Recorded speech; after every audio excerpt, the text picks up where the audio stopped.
ঘর গোছাতে গেলে কত জিনিসই না চোখে পড়ে। এই যে এই পারফিউমটা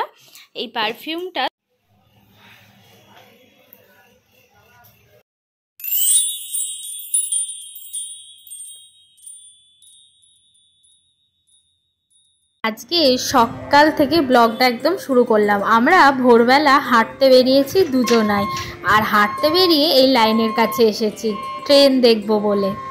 আমাদের দুজনকার মর্নিং ওয়াক হয়েই গেছে, তবে ভাবলাম একটু দাঁড়িয়ে এখানে ট্রেন দেখে তারপরেই যাই।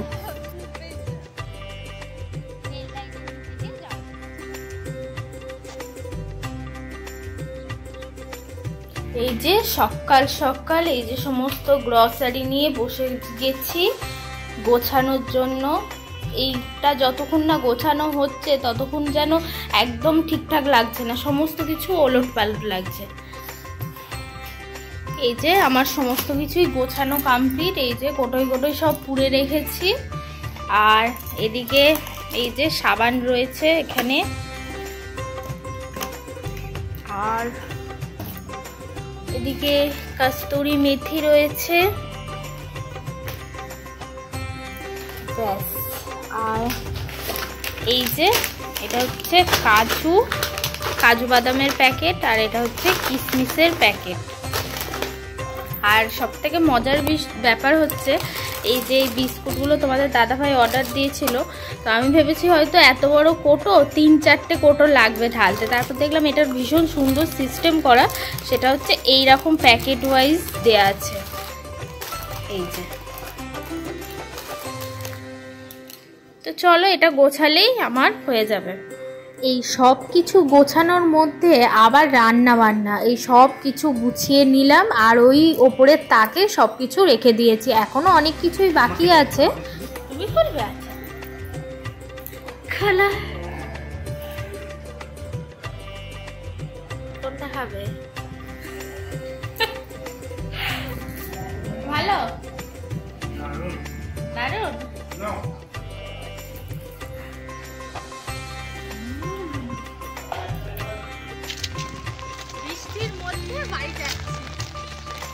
হেঁটে হেঁটে হ্যাঁ, মানে স্টেশন অবধি একটা টোটো পাওয়া যাচ্ছে না, মানে একটা টোটো নেই। এবার স্টেশন অবধি তাহলে তো যেতে হবে, তো সেই জন্য হেঁটেই যেতে হচ্ছে। আর প্রায় 2 সপ্তাহ বাড়ি যায়নি, এই সপ্তাহে তো যেতেই হবে, সেই জন্য। তুমি হাঁটতে হাঁটতে হাঁপিয়ে গেছে, দিয়ে দাঁড়িয়ে পড়েছে, আর হাঁটতে পারছে না।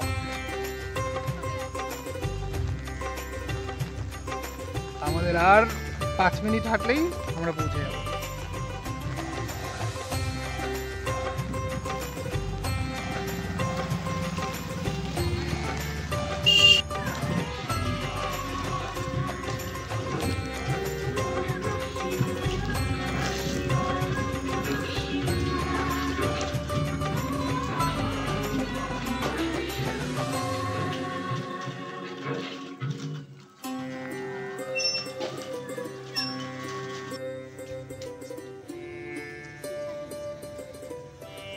গরম লাগছে বলছি।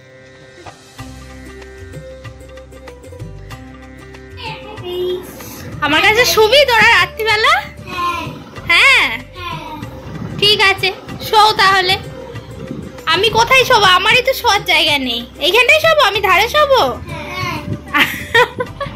তো অতটা হেঁটে বাড়ি এসে তো প্রচণ্ড টায়ার্ড হয়ে গিয়েছিলাম, কিন্তু ডলুমিঠির এই দুষ্টুমি দেখে আমি আবার চাঙ্গা হয়ে গেছি। আর বাড়ি এসেই একদম ঘর পরিষ্কারে লেগে গেছি, পুরো সব কিছু একদম পরিষ্কার করা, ওই বাঙ্কার পরিষ্কার করা, আলমারির সামনেটা পরিষ্কার করা, তোমাদের দাদাভাইয়ের এই যে বইয়ের র্যাকটা পুরো গোছানো, মানে সমস্ত কিছু করার পর এখন চলে এসেছি ড্রেসিং টেবিল গোছাতে। আর এই যে ড্রেসিং টেবিলটাও সুন্দর করে একদম কাগজ পাল্টে মুছে দিয়েছি। আমি বিয়ের পর যখন এসেছিলাম এই ভেতরের কাগজগুলো তখন পেতেছিলাম, আর তারপর থেকে এই 1.5 বছর হতে চললো, এখনও অবধি কাগজ আমার পাল্টানোর দরকারই পড়েনি। তবে এবারে পুজোয় দেখলাম যে প্রচণ্ড নোংরা হয়েছে কাগজগুলো, তাই কাগজগুলোকে ফেলে আবার নতুন কাগজ গুছিয়ে রেখে তারপরে আবার সব কিছু গুছিয়ে রাখলাম। ঘর গোছাতে গেলে কত জিনিসই না চোখে পড়ে। এই যে এই পারফিউমটা তোমাদের দাদাভাই বিয়েতে আমাকে দিয়েছিল তত্ত্বের সাথে। তো এই যে এখনও এক ভর্তি আছে। মানে আমি সান্তুলটা খুব ভালোবাসি, মিষ্টি একটা গন্ধ, এটাও খুব সুন্দর, তবে এখনও শেষ করতে পারিনি। মাঝে মধ্যে ওই যখন বিয়েবাড়ি টিয়েবাড়ি যায় তখনই যা দিই। ভীষণ সুন্দর কালারটা। এই যে এক বোতল এখনও আছে।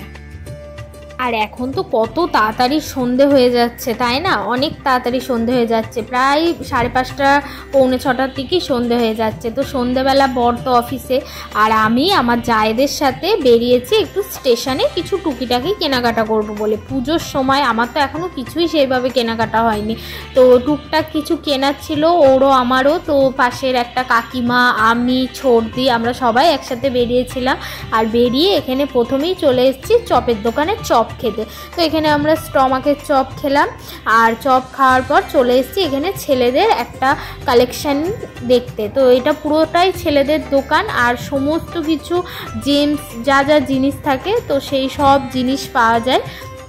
আর এই দোকানটা আমাদের জিরাটের মধ্যে মানে ভীষণ ভালো, অনেক রকমের জিনিস দেখলাম, আর খুব সুন্দর সুন্দর, কোয়ালিটিও ভীষণ ভালো। তো তোমরা যদি কেউ জিরাটের মধ্যে থেকে থাকো অবশ্যই আসতে পারো এখানে, এই দোকানটা কিন্তু খুব ভালো। আমার যা এদিকে গেঞ্জি দেখছিল, গেঞ্জি জামা তো এইসব দেখছিল, আর আমি তো তোমাদের দাদা ভাইয়ের জন্য এখনও কিছু কিনিনি।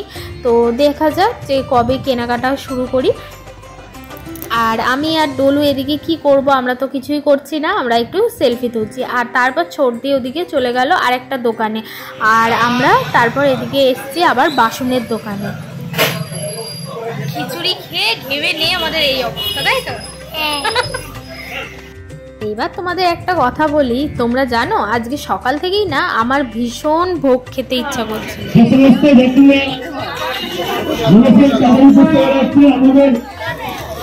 আর এই স্টেশনে ভোগ খাওয়াচ্ছিল, তো আমি ছোটদি সবাই মিলে ভোগ খেলাম, এত অসাধারণ হয়েছিল না। আর তারপর ছোটদি আর আমি চলে এসেছি পার্লারে। আমার বিশেষ কিছুই করার ছিল না, শুধু চুলটা একটু কাটিং করার ইচ্ছা ছিল, তো সেই জন্য চুলটা কাটিং করব বলে চলে এসেছি। সবাই ভালো থেকো, সুস্থ থেকো, আজকের মতো টাটা।